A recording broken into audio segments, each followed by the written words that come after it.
What's up, everyone, and welcome back to the Clone Wars Chronological Rewatch. It has been a long time since we recorded one of these. We're still watching the show. We need to go back and see what we looked like the last time.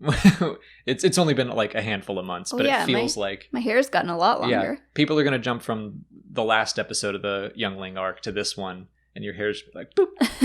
So, I don't even know when this one's going to come out, because... things keep getting in the way, like the Bad Batch and other new stuff, but we're still working on this. We're still going to get through it. And today we're talking about the episode A Necessary Bond, the end of the Clone Wars Youngling arc, which is a good arc.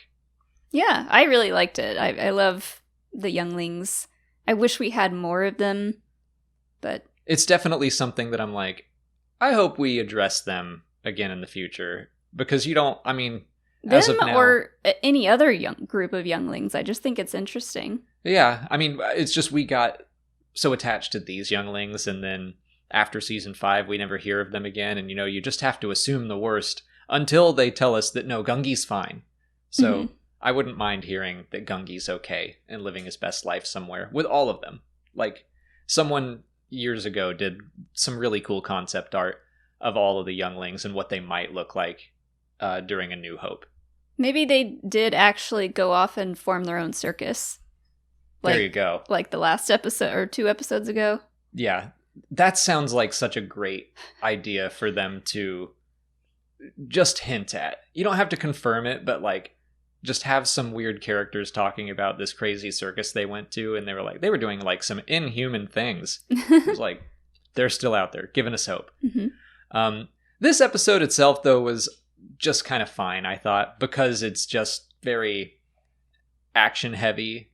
There's one really good scene that I like in it. It's mostly that General Grievous shows up and captures Hondo, and in order to escape, the younglings and Ahsoka need to break him out and all escape together. So they have to work with the people who have been terrorizing them for the past few episodes.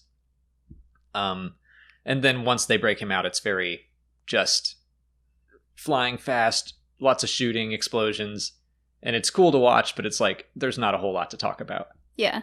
I will say, Hondo almost takes out Grievous. That's true. He was this close. At the end, he's in the Slave One, and he's shooting at Grievous, and then tanks show up to kind of scare him off, and I'm like, dude, you could have done it. You could have hung around for a second. Couple more shots could have got him. You had him. Also, Slave One has got like a fun Hondo paint job at this point. Yeah, that's kind of the origins of why the Slave One is red and green and gray instead of the colors Jango Fett had it in. It also has Hondo's logo plastered on the front, which I guess whenever Boba Fett gets the ship back, he just scrubbed it off. That's a story that I think is... maybe that's what we'll see in the Bad Batch whenever Boba Fett shows up. He gets his ship and he's like, oh man... and it's just like a montage of him taking care of it. Yeah, because we know he's got car wash. We know he's got the paint. We saw him repaint his stuff. Maybe that's why he has the paint. He's like, I might as well get all the colors.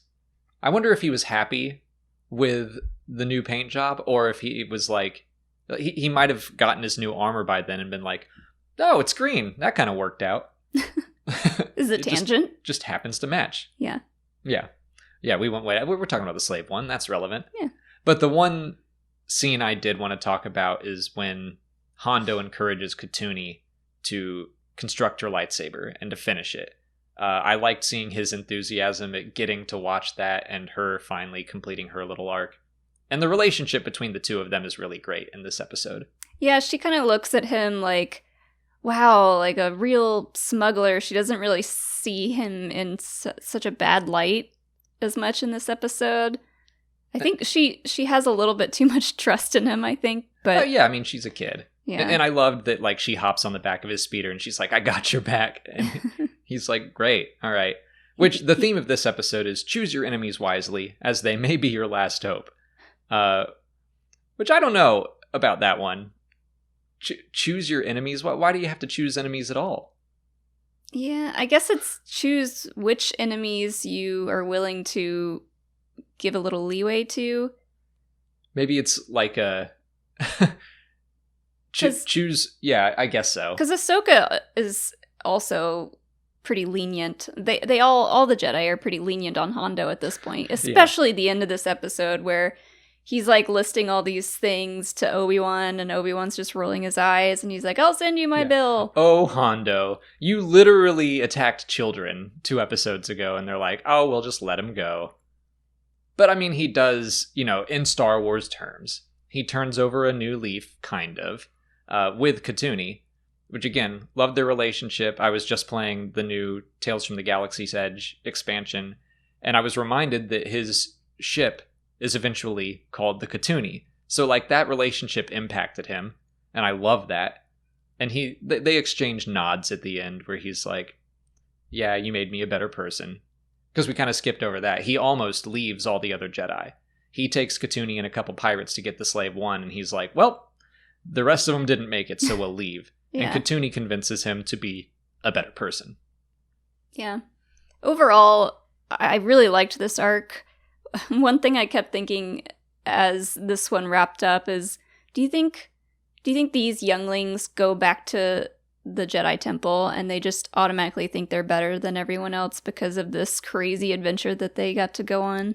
I bet all of the younglings, I mean, probably. Hopefully they don't let their pride get the better of them, but Petro, I mean, he seemed to have a problem with that. I think the other younglings are going to be very jealous when they're like, oh, here's what happened when we got our crystals.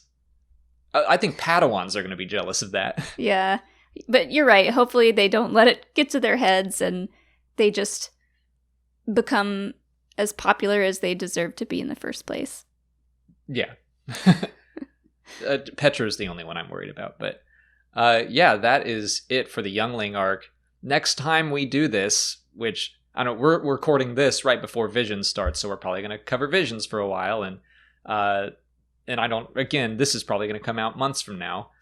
So whenever we get back to Clone Wars, what will we look like then? I know we're going to start the D Squad arc, which is I've been excited to explore this one again. I've only seen it once, and it's pretty generally not regarded well, but it's famously George Lucas's favorite arc.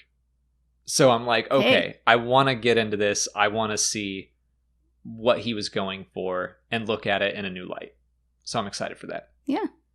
But if you haven't already, please like this video, subscribe to the channel. Follow us on Twitter, Instagram, Facebook, and Twitch. And as always, and consider checking out our Patreon page. As always, thanks for watching, and may the Force be with you.